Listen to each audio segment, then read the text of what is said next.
بسم الله الرحمن الرحيم بسم الله الرحمن الرحيم الحمد لله رب العالمين والصلاة والسلام على أشرف الأنبياء والمرسلين سيدنا ونبينا ومولانا محمد وعلى آله وأصحابه أجمعين رب اشرح لي صدري ويسر لي أمري واحلل عقدة من لساني يفقهوا قولي.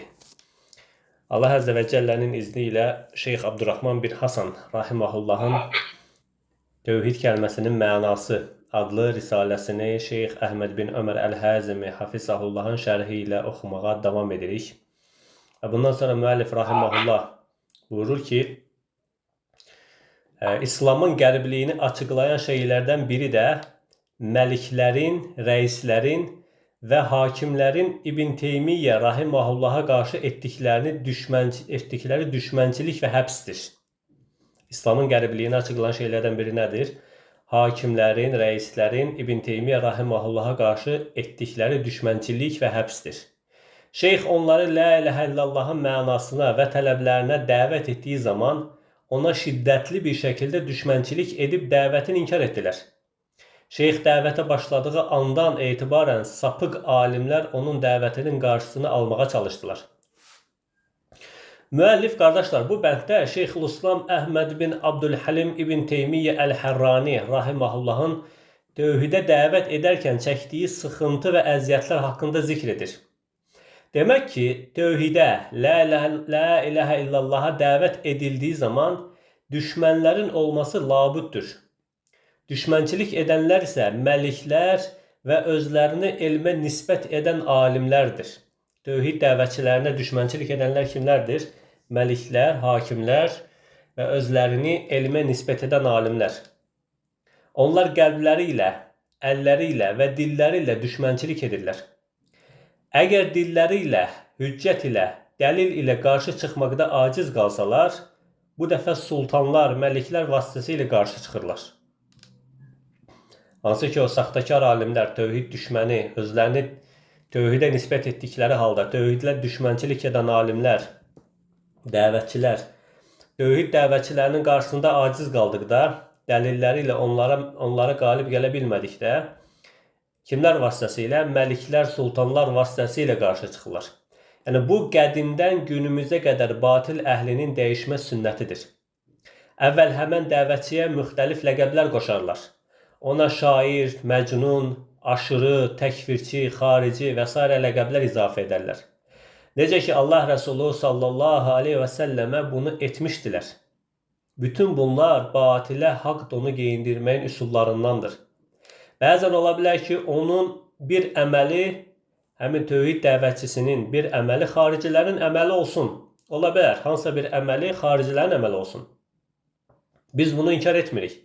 Amma bu sifəti böyük şirk edəni və ya Allaha küfr edəni təkfir edən kəsə verdikdə, bu batil və zülümdür. Şirk edən kəsə müşrik dedikdə, küfr edənə kafir dediyin zaman səni təkfirçiliklə, xavaricliklə ittiham edirlərsə, bu nədir? Batil və zülümdür. Biz demirik ki, xavaric mövcud deyil. Xavaric qədimdə də mövcud idi, günümüzdə də mövcuddur. Lakin zəlalət əhli bu vəsfi o kəslərə verir ki, insanları tövhidin şərtlərinə dəvət edən və tövhidi pozub, qəbirlərə ibadət edənləri təkfir edirlər. Xavaric vəsfini, xavaric sifətini kimlərə verirlər? Bugünkü zəlalət dəvətçiləri insanları tövhidin şərtlərinə dəvət edən, tövhidi pozub, qəbirlərə, Allahdan qeyrilərə ibadət edənləri təkfir edənlərə verirlər. Bu batildir, bu batillərin ən batilidir. Bunların sələfləri Allah Rəsulu sallallahu aleyhi və səlləmə şair, məcnun deyənlərdir. Artıq onların hüccətləri qalmadıqda Allah və Rəsuluna yalan və iftira etməyə başlayarlar. Bir ayəni dəlil olaraq gətirərlər, halbuki gətirdikləri ayənin irəli sürdükləri iddia ilə heç bir əlaqəsi yoxdur. Odur ki, əvvəldən də dedik ki, nə sahabədən, nə tabeyindən, nə də ətbə tabeyindən bircə dənə nəql varid olmamışdır ki, böyük şirk edən, Allah ilə yanaşı Allahdan qeyrisinə ibadət edən kəs İslam üzərə qalır, İslamdan çıxmır. Belə bir şey nə sahabədən, nə tabeyindən, də ətbə tabeyindən varid olmamışdır. onların yalnız ümumi ləfzlərlə, mütəşabih ayə və hədislərlə haqla batili bir-birinə qarışdırmaqdan başqa bir yolları da yoxdur. Çünki heç vaxt cəhaləti ilə böyük şirk edən kəs İslamdan çıxmır, müsəlman olaraq qalır deyə sələfdən bircə kəlmə gətirməyə qadir deyirlər. Dərhal buna müqabil nə edirlər? Şirk edənin cəhaləti ilə üzürlü olub olmaması mövzusunu irəli sürərlər. Halbuki biz dəfələrlə dedik ki, böyük şirk edən, Allah ilə yanaşı Allahdan başqasına ibadət edən kəs istəsə də, istəməsə də müşrikdir. Amma onun cahil olub olmaması, o İslamdan çıxıb müşrik olduqdan sonra araşdırılır ki, ona hədd tətbiq edilsin. Müşrikdir, amma o hədd tətbiq edilməsi üçün hüccət çatıbmı yoxsa çatmayıbmı, o zaman araşdırılır. Sonra müəllif rahimehullah buyurur ki, Şeyxülislam İbn Teymiyyə rahimehullahın onların şübhələrinə Minhəc-i Sünnə, Etiqad-ı Sırat-ül Müstəqim və Kitab-ül İstiğasədə Bəkriyə və onun tərəfdaşlarına, həmçinin Əşarilərə, Mü'təziləyə, Cəhmiyyəyə, kəlam əhlinə, fəlsəfəçilərə və onların hamısına rəddiyə vermişdir. Ümumiyyətlə, qardaşlar, Şeyxin İbn Teymiyyə rahimehullahın kitabları olduqca çoxdur. Az qala onun münasibət bildirmədiyi bir mövzu, rəddiyə vermədiyi bir zəlalət firqəsi qalmamışdır. Şərt deyil ki, rəddiyə verdiyi firqələrin hamısı kafir olsun. Ümumi olaraq hamısı bidət əhlidir.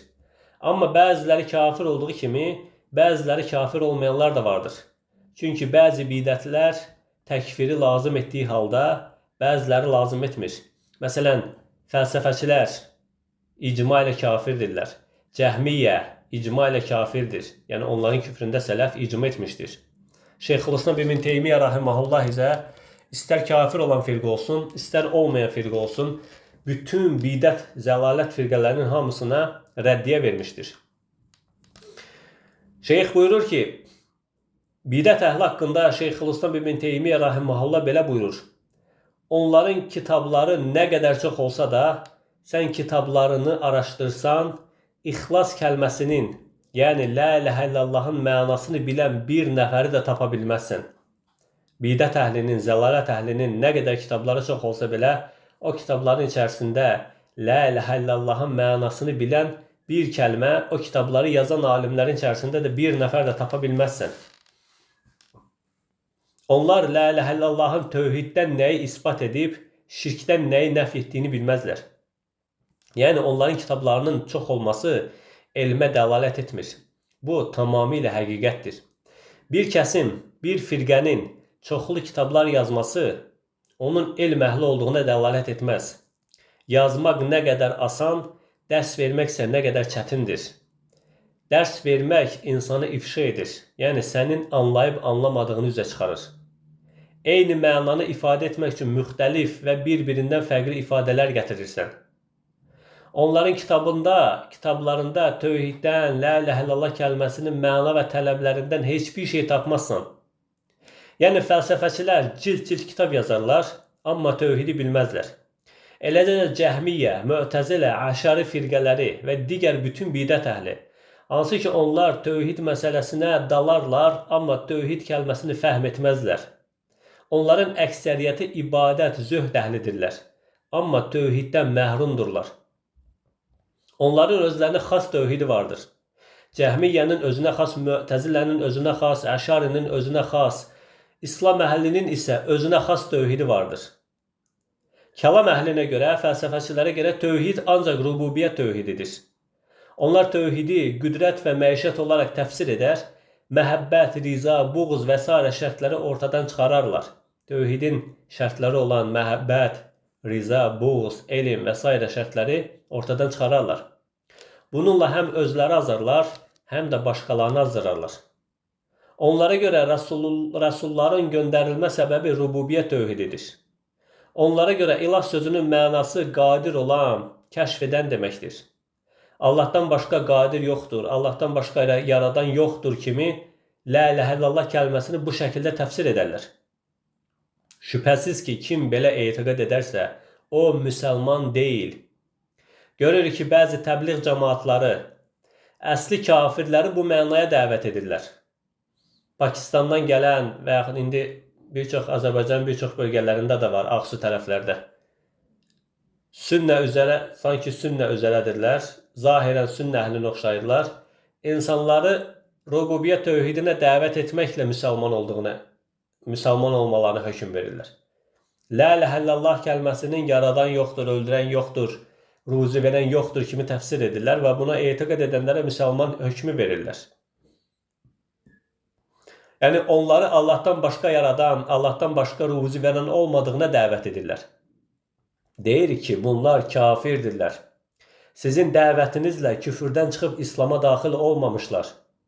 Onlar yenə əsli kafir olaraq qalmışdılar. Çünki la ilahe illallah kəlməsinin mənası bu deyil. Onun mənası Allahdan başqa ibadətə və itaətə layiq haqq məbudun olmamasıdır. Əgər bu kəslər la ilahe illallah desələr belə İslam'a daxil olmamışlar. Çünki bu kəlmənin mənasını tamamilə səhv başa düşmüşlər. Mücərrəd olaraq bu kəlməni iqrar etmək, Allah hər şeyin Rəbbidir, yaradıcısıdır deyə etiqad etmək, İslam'a daxil olmaq üçün kifayət deyil. Allah Əzzə və Cəllə Yusuf surəsi 106-cı ayədə buyurur ki: وَمَا يُؤْمِنُ أَكْسَرُهُمْ بِاللَّهِ إِلَّا وَهُمْ مُشْرِكُونَ. Onların əksəriyyəti ancaq müşrik olaraq Allaha ibadət edərlər. Allaha iman gətirərlər. وَمَا يُؤْمِنُ. Onların əksəriyyəti yalnız müşrik olaraq Allaha iman gətirərlər. Onlar Allaha iman edərlər, amma müşrikdirlər. Bəs necə olur bu? Bugün müşriklərə üzr gətirən, onlara müsəlman deyənlərin halı deyilmi? Bunlar şirk qoşanlara iman ismi vermirlərmi? Allahın bu ayədə qəsd etdiyi kəslər bugün iman əhli, müsəlman kimi təqdim olunub, rububiyyətə iman gətirib, amma üluhiyyətə Allaha şərik qoşan kəslər deyilsə, bəs kimlərdir? Bugün bu müşriklərin cəhalətini səbəb gətirərək, onlara İslam, iman ismi verən zındıq cəhmiyyə dəvətçiləri bu ayə haqqında nə deyirlər? Bu ayəni kimlərə şamil edirlər? İkrimə rahiməhullah bu ayə haqqında buyurur ki, onlardan soruşulduqda göylərə və yeri kim xəlq edib? Onlar Allah deyərlər. Bununla bərabər Allahdan başqasına ibadət edərlər. Onların tövhidi budur. Necə ki, Şeyxülislam Muhammed bin Abdülvahhab rahiməhullah buyurur ki, bunların tövhiddən qəsdi müşriklərin tövhididir. Fikir verin, qardaşlar. Şeyxülislam Muhammed bin Abdülvahhab müşrikləri tövhidə nisbət edir. Müşriklərin tövhidi. Ancaq hansı tövhiddir? Rububiyyət tövhidi. Şeyxülislam buyurur ki, bunların tövhiddən qəsdi müşriklərin tövhididir. Hansı ki, onlar bu tövhidi iqrar etməklə yanaşı bütlərə ibadət edirdilər. Sonra müəllif rahiməhullah buyurur ki, Şeyxülislamın, yəni İbn Teymiyyə rahiməhullahın tələbəsi Alləmə İbn Qeyyim rahiməhullah tövhidin növlərini izah edərkən bidət əhlinə cild kitablarla rəddiyə vermişdir. Bunlardan ən gözəli şeytanın hiylələri və qorunma yolları ilə Cəhmiyyə və Müəttiləyə qarşı yazdığı İslam ordularının toplanması kitabıdır. Yəni bu iki kitab İbn Qeyyimin zəlalət əhlinə verdiyi ən əzəmətli, ən gözəl kitablardandır. İbn Qeyyim rahiməhullah Şeyxülislam İbn Teymiyyə rahiməhullahın əsərlərini tərtib etmişdir. Ona görə də elm tələbəsinin tövhidin və şirkin mənaları haqqında İbn Teymiyyənin əsərlərinə baxmamışdan əvvəl İbn Qeyyimin əsərlərini oxuması daha münasibdir, qardaşlar. Yəni, kim bu məsələləri hafizəsində tərtib üzərə saxlamaq istəyirsə, İbn Teymiyyədən əvvəl İbn Qeyyimin əsərlərini oxusun. Nə üçün? Bunun bir neçə səbəbləri var. Birinci, İbn Qeyyim rahiməhullah daha gözəl təsniflər ortaya çıxartmışdır. Yəni, bu Allahın fəzilətidir, istədiyini ehsan edir. İbn Qeyyim rahiməhullahın əsərlərindəki bölmələrin daha səliqəli, öz qəlbinə uyğun olduğunu görərsən. Elm tələbəsində və ya kitabı oxuyan kəsdə İbn Teymiyyənin əsərlərində olduğu kimi mövzudan mövzuya atılmadığı üçün çox az çaşqınlıq yaradır. Məsələn, İbn Teymiyyə istiğasə mövzusu ilə başlayır, sonra ondan çıxır, furu məsələlərə toxunur. Sonra isə 10 səhifədən sonra təkrar əvvəlki mövzuya qayıdır. Əgər elm tələbəsi zəki və iti fəhmi olan birisi deyilsə, artıq onun zehnində çaşqınlıqlar yaranmağa başlayır. İkinci səbəb, İbn Teymiyyə rahimehullahın sözlərində mütəşabihlik çoxdur. Şübhəli sözlər çoxdur.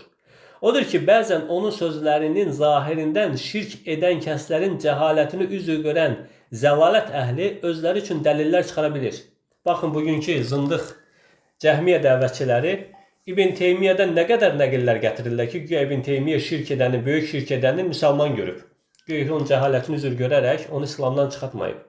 Nəyə əsaslanırlar? İbn Teymiyyə rahimehullahın mütəşabih sözlərinə. Ona görə Şeyx Həzmi Hafizahullah deyir ki, İbn Teymiyyədən əvvəl İbn Qeyyimi oxuyun ki, İbn Teymiyyəni daha gözəl başa düşəsiniz. Yəni, kim şirk edən kəslərin kafir olmadığını ispat etməyə çalışsa, İbn Teymiyyənin mütəşabih sözlərini əsaslanaraq bunu edə bilər.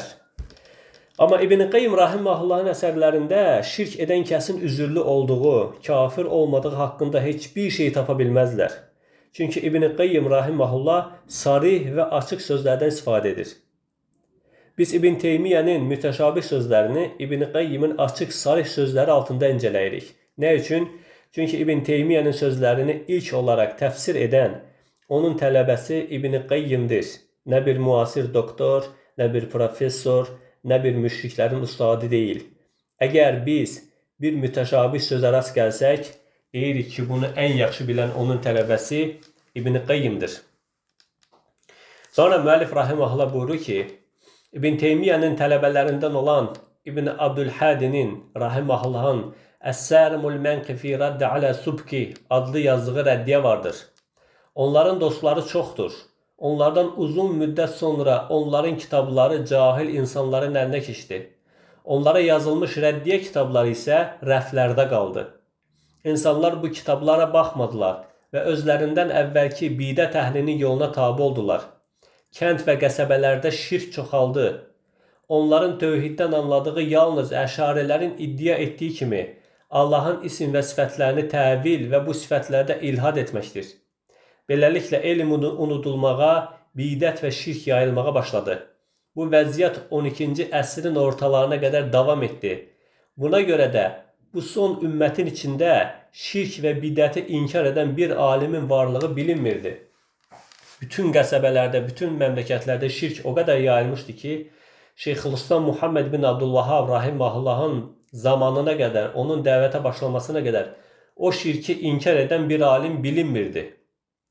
Bəli, bidət əhlinə qarşı yazılmış kitablar kənarda qaldı. İnsanlar onu müəllifin murad etdiyi kimi fəhm etmədilər. Necə ki, bizim zamanımızda da eyni hal baş verir. Şək yoxdur ki, əşarilərin qatında tövhid, müsəlmanların qatındakı tövhid deyil. Əşarilərin dəvət etdiyi tövhid, rəsulların qatındakı tövhid deyil. Mü'təzilənin qatındakı tövhid, müsəlmanların qatındakı tövhid deyil. Fəlsəfəçilərin, cəhmiyyənin qatındakı tövhid, müsəlmanların qatındakı tövhid deyil. Müəllif rahimehullah davam edərək buyurur ki, Allah bizim şeyximiz Muhammed bin Abdülvahhab rahimehullahın köksünü İslam'a açdı. Allah bu son dövrü onunla neymətləndirdi. Bu Allahın böyük bir neyməti və fəzilətidir. O haqqı Şeyxülislam İbn Teymiyyə və onun əshabından öyrəndi. Möhkəm ayələri tədəbbür etdi. Səhih Buxari, Muslim, Sünən və müsnədləri incələdi. Allah Rəsulü sallallahu aleyhi və səlləmin sahabələrinin, tabeinlərin və onlara tabi olanların yolunu təqib etdi. Sələfin və onların imamlarının 4 məzhəb imamları kimi hədis, fiqh və təfsir əhlinin imamlarının yolunu təqib etdi. Beləliklə tövhid və onu pozan şeylər, sünnət və ona müxalif olan şeylər onun üçün aydınlanmağa başladı. Yəni Şeyx Muhammed ibn Abdülvahhab rahimehullah iki şey cəm etdi. Dəlilləri və Şeyxülislam İbn Teymiyyənin sözlərini. Beləliklə o haqqı haqq olaraq fəhm etdi. Şeyxülislam İbn Teymiyyənin sözlərini Şeyx Muhammed bin Abdülvahhabdan daha yaxşı fəhm edən kim var? Həmçinin Şeyx Buxari, Muslim və digər hədis kitablarını incələyərək sünnəti öyrəndi. Şirk ilə paralel olaraq bidətlərə qarşı da mübarizə aparmağa başladı. Şeyx öz kəndindən olan insanları və ora yaxın olan kəsləri qəbirlərə, tağutlara, daşlara, ağaclara ibadəti və cinlərə qurban kəsmə kimi ibadətləri tərk etməyə dəvət etdi. Bütün bu sayılanlar Nəcd diyarında və Bəvadi kimi digər diyarlarda geniş yayılmışdı. Şeyx bu şirkləri inkar etdiyi və insanları tövhidə dəvət etdiyi zaman onu azarladılar. Onu kənddən sürgün etdilər. O da əvvəlcə Hüreymilaya, oradan da Üyeynəyə köçdü. Üyeynədə insanları bütlərə ibadətdən, şirkdən çəkindirməyə və İslama dəvət etdi. Onlardan bir qrup bu dəvəti qəbul etdi. Sonra isə Dəriyyə əhli şeyxin dəvətini qəbul etdi. Şeyxin dəvətinin yayılmasını və ona tabi olanların çoxaldığını görən Süleyman bin Muhammed Əl-Həmidi bu dəvətin onun hakimiyyətinə, üstünlüyünə son verəcəyini düşündü. Həmidi Üyeynə əmri Osman bin Mə'mərə xalqın rahatlığını, əsayişi pozduğu üçün şeyxi Üyeynədən qovmağa tapşırdı. Yeryüzü genişliyinə baxmayaraq əmrə dar gəlmişdi. Əmir Həmidi həmin zaman həmin diyarın əmiri idi və qorxurdu ki, Şeyxülislam Muhammed İbn Abdülvəhabın dəvəti onun hakimiyyətinə son verəcək. Üyeynə əmri tövhidin yayılmasından qorxduğu üçün şeyxi oradan qovmaq istəmişdilər. Yəni, bəli, bu şeyxin və ondan əvvəl tövhidə dəvət edən imamların, hətta rəsulların və nəbilərin başlarına gələn müsibətlər idi. Şeyx Üyeynədən çıxaraq Dəriyyəyə getdi və orada Muhammed bin Suudla tanış oldu. Muhammed bin Suud rahiməhullah, övladları, qardaşları və cəmaatından seçilmiş kəslər onun dəvətini qəbul etdilər. İnsanların düşmənçiliyinə, yaxınlığına, uzaqlığına və özlərinə qarşı savaşmalarına qarşı səbr etdilər. Şeyx və yanındakilərin az, müxaliflərinin isə çox olmalarına baxmayaraq Allah onları sabit etdi. Savaşda həm öldürdülər, həm də cəmaatın içərisində seçilmiş kəslərdən ölənlər oldu. Onlar bunların hamısına səbr etdilər. Beləliklə Allah onları qorudu və qəlblərində sükunət nazil etdi. Bu baş verənlər hamısı tarixdə zikr edilmişdir. Allah Əzə və Cəllənin dini Nəcd və Bədiyyədə yayılmağa başladı. Şeyxin dəvətinə qarşı çıxan, münazirəyə və cədəlləşməyə cəhd edən heç kəs qalmadı. Çünki Allah Taala şeyxin əli ilə bütün şübhələri yox etdi. Şeyxin Allahın dinini bəyan edən kitabları müsəlmanların əli ilə kəndlərə, qəsəbələrə və şəhərlərə yayılmağa başladı. Ancaq çox az adam şeyxin dəvətini qəbul etdi. Dəvətə müxalifət edənlər Allahın hidayətini qəbul etmədilər. Biz Allaha böyük nemətinə görə həmd edərik. Xoşbəxtlik və səadət Allahın hidayətindədir. Bu hidayət isə İslam dininin həqiqətini bilib ona tabi olmaqdır. Yəni Şeyx Həzm davam edərək buyurur ki, ey səadəti axtaran kəs, səadət təkcə İslamı bilmək deyil, səadət təkcə özünü İslama nisbət etmək deyil, səadət İslamın həqiqətini bilməkdir. İslamın həqiqəti isə Allaha heç bir şeyi şərik qoşmadan ibadət etməkdir. Müəllif burada bəyan etmək istəyir ki, əgər sən tövhidə dəvət edirsənsə, labuddur ki, sənin düşmənlərinin olsun.